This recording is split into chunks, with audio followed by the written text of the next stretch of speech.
बिस्मिल्लाहिर्रहमानिर्रहीम। अस्सलाम वालेकुम व्यूवर्स, आप सबको मेरे कुकिंग चैनल में खुशामदीद।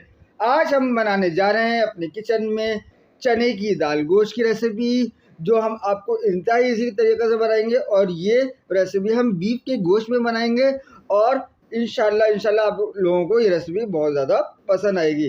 तो आइए चलते हैं रेसिपी की तरफ। हमें इनमें क्या क्या अज्जा इसमें चाहिए।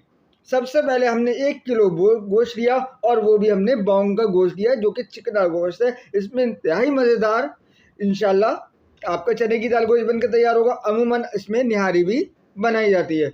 और साथ में हमने 1 कप चने की दाल ली। इसको हमने आधा घंटा पहले वॉश किया और भिगोने को रख दिया आधा घंटे के लिए, ताकि दाल हमारी अच्छी तरह से टेंडर हो जाए। साथ में हमें चाहिए 2 अदद दरमियानी साइज़ की बारीक कटी हुई स्लाइस में इस तरह से हमें प्याज चाहिए।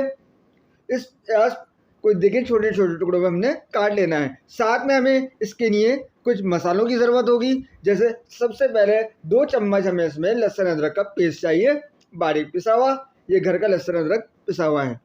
ये देखिए इस तरीके से हमने लहसुन अदरक का पेस्ट शामिल करना है। और इसके बाद हमें ड्राई मसाले चाहिए, जिसमें 1 चाय का चमचा नमक। ये 1 किलो गोश्त के लिए इनफ होता है, या हस्बे जायका। अगर आपको तेज़ पसंद है तो आप ज़्यादा कर सकते हैं। 1 टेबल स्पून के करीब हमें रेड चिली पाउडर, लाली सूखी लाल मिर्च, और 1 टीस्पून हमें कुटी हुई लाल मिर्च, और 1 टेबल स्पून हमें इसमें सूखा धनिया पाउडर, और साथ में 1/4 टीस्पून इसमें हल्दी याद रखिएगा व्यूवर्स, ज़्यादा इस्तेमाल नहीं करना, वो ये नई गोश्त का कलर और ख़राब करती है। तो व्यूवर्स, इस गोश्त को हमने छोटे अपने पीसेस के मुताबिक कटवा लिया और उसको अच्छी तरह हमने धो के वॉश करके एक स्ट्रेनर में रख दिया, ताकि इसका पानी अच्छी तरीके से खुश्क हो जाए। तो व्यूवर्स, बॉन्ग का गोश्त क्योंकि इंतहाई जूसी होता है और खाने में इंतहाई लजीज होता है, और इसमें एक बहुत बेहतरीन किस्म का लेस बनता है, जिससे आपके खानों में बहुत बेहतरीन किस्म का अरोमा जायका पैदा होता है। तो हम इसको प्रेशर कुकर में पकाएंगे इंशाल्लाह, क्योंकि वैसे अगर हम गलाएंगे तो उसमें टाइम ज़्यादा लगेगा। प्रेशर कुकर में हमने 1 कप के करीब इसमें कुकिंग ऑयल शामिल कर दिया। ये देखिए इस तरीके से हमने कुकिंग ऑयल शामिल कर दिया। अब हमने कुकिंग ऑयल को थोड़ा गर्म करना है। 1 कप कुकिंग ऑयल शामिल कर दिया। हमारे तकरीबन 3 ये वाले स्पून हमारे 1 कप कुकिंग ऑयल के बनते हैं। और इस कुकिंग ऑयल को थोड़ा गर्म होने देंगे। अब गर्म जब हो जाए तो हमेशा याद रखिएगा, जब भी प्याज या कोई भी चीज़ डालें गर्म ऑयल में डालें।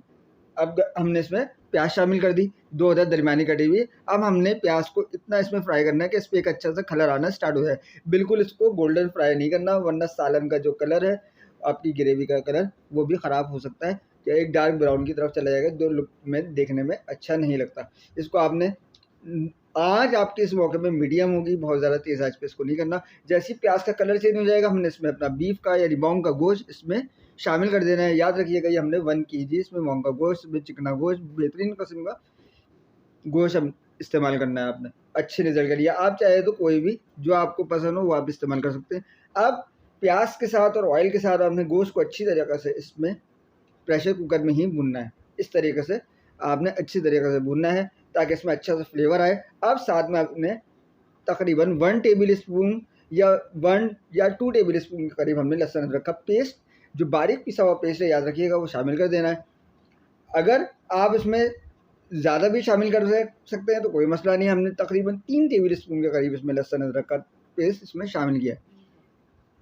ये देखें, अब इसके साथ ही आपने लहसुन अदरक, ऑयल और प्याज और गोश्त को अच्छी तरीके से भूनना है, ताकि लहसुन अदरक का भी कच्चापन आए। टाइम आपको पानी कम लगे तो पानी भी आप इसमें शामिल कर सकते हैं।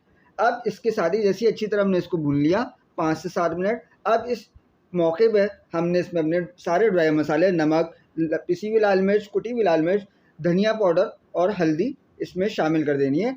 ये नमक और मिर्च आप हस्बे जायका अब इस्तेमाल कर सकते हैं। मकदार हमने आपको पहले बता दी है।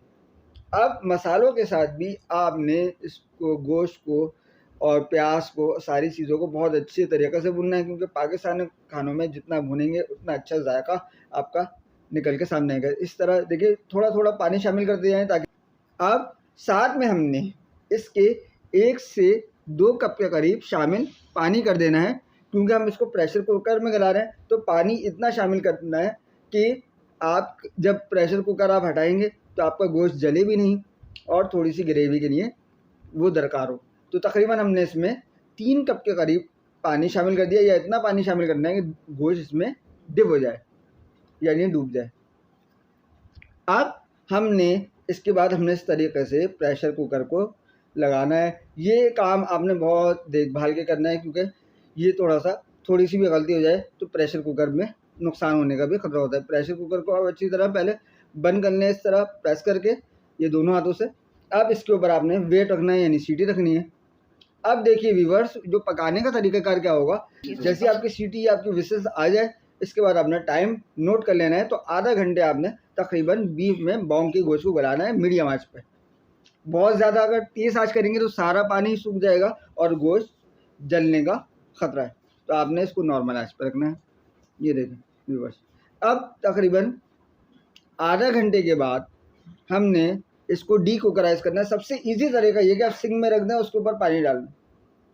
वरना दूसरा तरीका है कि सीटी आप हटा के भी कर सकते हैं, लेकिन ये तरीका क्योंकि ज़रा सेफ़ है, तो इस तरीके से हम लोग, जो ये मेरा बल्कि ख़ास तरीका है, इस तरीके से आपने सारी भाप, आपकी स्टीम बहुत जल्दी ये डीकुकराइज हो जाता है। उसके बाद आपने सीटी रिमूव कर दी है। देखें कोई इसमें इशू नहीं, वापस आपने ईजीली इसका कवर रिमूव हो जाएगा, ढक्कन खुल जाएगा। ये देखें कि माशाल्लाह अल्हम्दुलिल्लाह हमारा गोश्त पक कर और गल गया है। ये देखें क्या खूबसूरत इसमें कलर आ रहा है, और ये देखें बोटी बहुत अच्छी इसमें नरम हो गई है।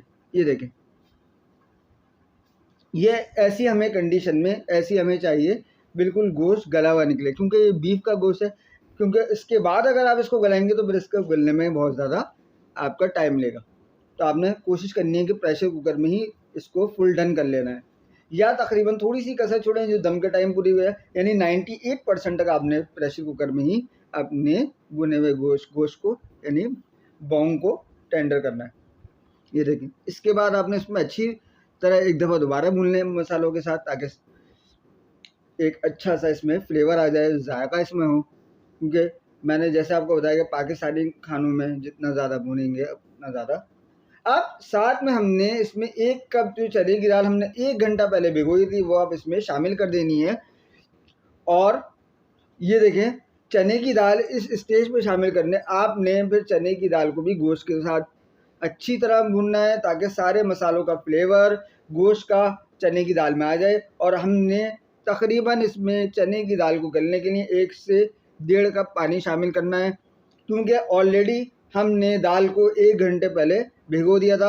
आप चाहें तो 2 घंटे के लिए भी भिगो सकते हैं। जितना ज़्यादा भिगोएंगे उतनी ज़्यादा चने की दाल जल्दी गलेगी और बहुत अच्छा सा उसमें एक लेस सा बनेगा, उससे बहुत अच्छा जायका पैदा होगा। तकरीबन 20 से 25 मिनट तक हम इसको गोश्त के साथ ही गलाएंगे, तो आपकी चने की दाल इंशाल्लाह 20 से 25 मिनट में गल जाएगी।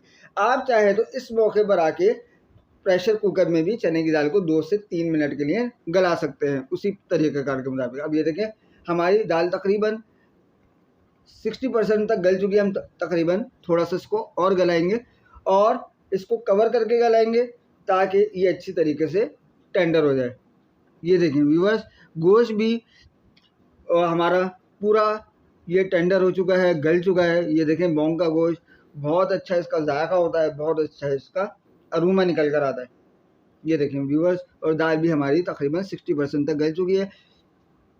अब हम इसमें आके अब चंद 4 से 5 हरी मिर्चें इसमें शामिल कर देंगे। ये साबुत हरी मिर्चें हैं, इसको चाहे तो बीच में से आप एक कट लगा कर भी शामिल कर सकते हैं। अब इस मौके पर आके हमने दम वाली आंच पे ढक कर इसको अच्छी तरीके से पकाना है, ताकि चने की दाल में जो भी कसर है वो पूरी हो जाए।